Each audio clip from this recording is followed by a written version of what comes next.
Well, first off, I think I want to say thank you to the first ever college football national championship game for supplying me with my living room decor above my computer. And this is where all the recruiting magic happens, right? Hey, Right here. tell them who built that.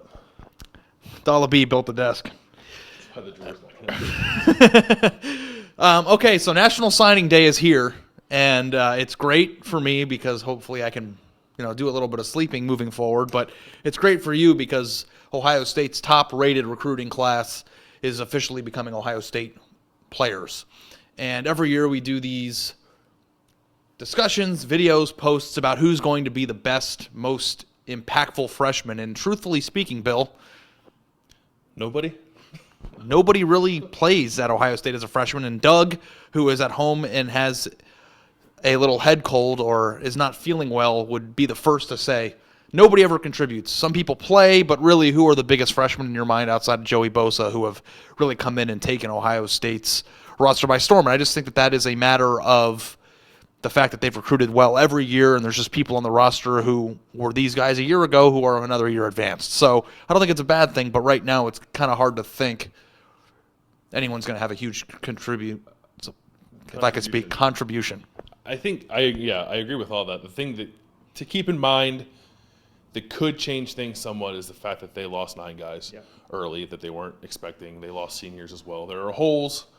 Obviously, the plan is to just fill those holes with guys that were recruited in past years, not guys who were recruited this year. But there is an opening for guys who are at the top of this class to slide into a spot in summer camp and guys who enrolled early in spring camp too. So maybe it'll change this year. I doubt it, but it's possible. Okay, so as much as we don't want to do this and perpetuate the idea that nobody redshirts because everybody redshirts, we're going to both pick one guy that we think has a chance to be an instant contributor this year, and not just a contributor who plays kind of, but somebody who might actually be on the field for Ohio State. And Bill, who's yours first? My guy is Austin Mack, receiver, 4-star receiver from Fort Wayne, Indiana, who is early enrolled, so we'll have that extra spring on the other guys coming into the summer. And I think Urban Meyer has talked about wanting to throw the ball more in 2016 with JT Barrett at quarterback. There are receivers in place already, but a lot of guys who have dealt with injury problems. Johnny Dixon, Paris Campbell had some injuries last year. Really, the only guy coming back who we think is going to be a real receiving threat is I forgot his name. Noah Curtis Brown. Samuel. No, Curtis. I forgot Curtis Samuel's name. Curtis Samuel, Noah Brown are the 2 guys who are coming back that we know of. Other than that, there are guys who either dealt with injuries or haven't played very much. And there's a chance that Curtis Samuel might go back to running back. Right. So there's some variables there that I think could open things up for a wide receiver, and Austin Mack certainly fits the role fits the bill of a guy who could step in. Benjamin Victor's another good receiver in this class. They'd have to overstep some freshmen from last year who came in, but I think if there's a spot where a young guy could see time, it is that wide receiver. And it's important to point out, too, that Austin Mack has been labeled as one of the best route runners in the country. Since committing to Ohio State, he was one of the best players at the All-American Bowl, Army All-American Bowl, and that huge 4-week period of spring ball always gives them a leg up. So I think that's a good pick. Mine is Nick Bosa because of his last name. Obviously, everybody remembers what Joey Bosa did as a freshman, and we've been covering and writing stories about Nick now for 2 years since we were down there in South Florida for the Orange Bowl. And everybody that we've talked to from the time that we first knew that he was going to be a top prospect was that he is more advanced at his age than Joey was. Yeah. Now, it's important to remember that Nick Bosa tore his ACL, and he's currently, doing the treatment and the recovery and the therapy for that.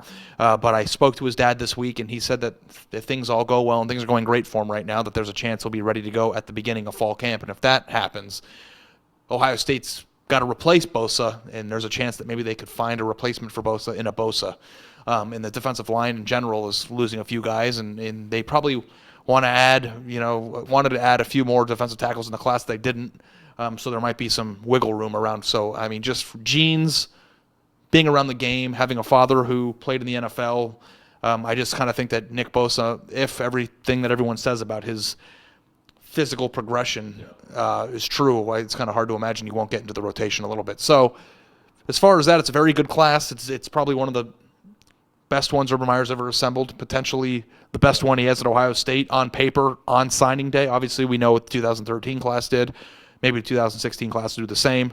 But as far as major eye-opening contributors, I think those are the 2 that stick out the most. Yeah, I think you look for, more than anything, positions that would allow a guy to step in and receiver, defensive line, maybe safety.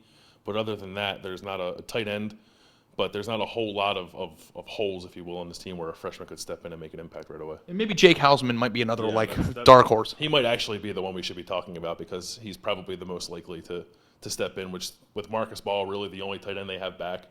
And they're bringing in 3 tight ends with Jake Hausman and Luke Farrell, and Kier Hawkins is listed as a tight end. But of those 3, if they want to play 2 tight ends, I think Jake Hausman might have the easiest route to see the field as a freshman. Stick with us throughout signing day and obviously the entire year and eternity after it. Spring ball is going to be here before we know it. He's our basketball guy, and Doug will recover from his illness. So I wanted to thank you all for watching, and I wanted to thank the championship game for not arresting me when I took out their decor and hung it in my living room. Thanks for watching and staying tuned with cleveland.com. Have a good day.